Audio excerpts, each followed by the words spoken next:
Hey everybody, how's it going? Christian from Treasure Town here, and today we're going to be talking about 90% silver, and it's one of my favorite ways for people to invest in silver or start silver stacking. But I'd say that there are a few common pitfalls that people fall into. There's one scam especially that I'm going to focus on eBay that I want to make sure none of you fall into, because it can be pretty easy to do it. And I myself, when I was a much younger person, actually fell for this trap.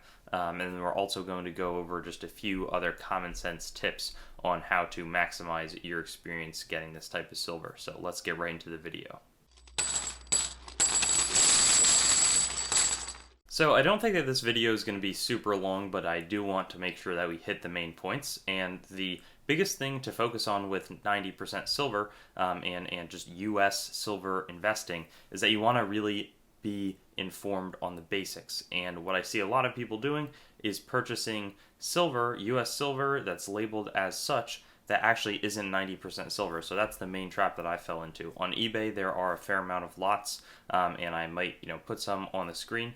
But I was just checking if they were still there, and of course they were. And they're deceptive. I think that that's kind of one of the unfortunate things about coins, is that there are tons of people making deceptive listings. It goes way back with the mail order coin orders, or putting it in an advertisement that's really misleading in a magazine. But basically what people do is they say, I'll sell you a quarter of a pound, or more commonly a half pound or a pound of silver US coins. And in the photos they show a bunch of coins that are predominantly 90% silver. Now the 90% silver coins, just to keep things simple, are going to be anything from 1964 and back on the half dollars, the quarters, and the dimes. So if it's from 1965, it's not going to be 90% silver. There's also, for the quarters and dimes after 1965 and after, there's no added metal value. The ones 1965 to 1970 can definitely be valuable from the half dollars because they're 40% silver, but there's a big difference there, right? You're getting less than half of the silver in a 40% silver coin versus a 90% silver one of the same weight.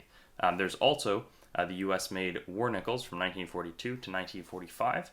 That was to save metal during World War II. So they used the nickel and the copper from those coins to be for the war effort. They put some silver in the coins, but they only did 35% silver. So again, for the weight, when you're buying by weight, which is pretty much a mistake when you're purchasing silver, that's really the broader mistake. But if you do find one of these on eBay, you really want to avoid it, right? I think the way to purchase junk silver, 90% silver, is always going to be by its face value.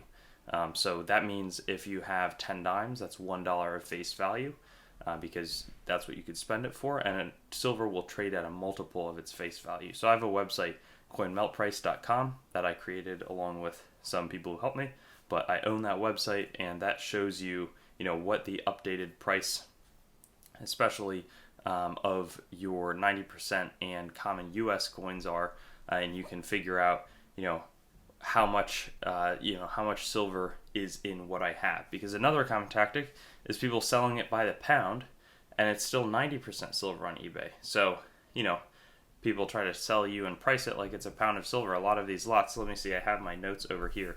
It's saying, so on one of these lots, it's priced at $250 right now, and the silver inside of it is worth like $166 for a pound of US silver. Really what should be done, and in that lot it's almost all Jefferson nickels, and that's like the primary thing, and there's like a 40% half dollar, and then like a small amount of non 35% silver nickel silver. But that's really a big scam, and people are excited because they think that they're getting a decent deal on what should be a full pound of silver, or even just a pound of silver, and then they get 90% silver, so they're losing 10% right from the get-go. Plus, buying silver on eBay is really never advisable because of the eBay fees, so people need to charge more. The better way to do it would be to either do something like going to your coin shop. If you have a trusted coin shop, often they like doing that cash sale because then they don't have to ship it out to a refiner. It's easier for them. You can also go to a website, one of the big silver dealers. I personally right now have a sponsorship from SD Bullion, so if you've never bought from them before, go to the site using sdbullion.com/TT, and then I'll get a commission if you end up making a purchase. But you can do whichever. I don't want to tell you only SD bullion is the way to go, but those are often significantly cheaper compared to purchasing off of eBay, just because people need to jack up the fees, whereas the silver dealers, if they're a big and trusted one, won't need to get those extra sorts of premiums.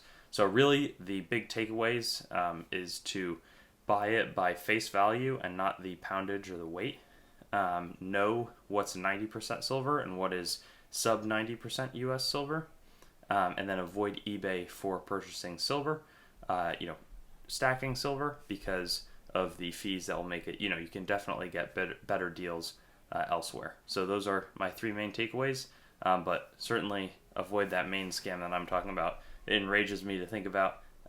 People are always trying to make a buck, but that is certainly a way that people take advantage of newcomers, and I never would stand by that. Thanks for watching the video. I'd encourage you to like, comment, and definitely subscribe to the channel and connect with me on Facebook, Instagram, and Twitter. I also have a website, treasuretownYT.com, where you should go so that you can learn more about coins as well as what's happening on the channel and possibly find a place to sell your coins and collectibles. I also want to talk about some of my other projects like coinmeltprice.com, which shows precious metals prices as well as the melt values of coins containing those precious metals, both US and world. I also have coinsmetalscards.com, which will develop into a full marketplace as well as a news source for coins, metals, cards, as the name might suggest. And then treasuretowncoins.com, which long-term will be my coin dealing entity separate from the channel. And lastly, whatsthegrade.com, which will be a stickering service for already certified collectibles where you can get a approval or verification of the grade on the holder. Hope you have a wonderful day, and I look forward to seeing you on some of my other videos.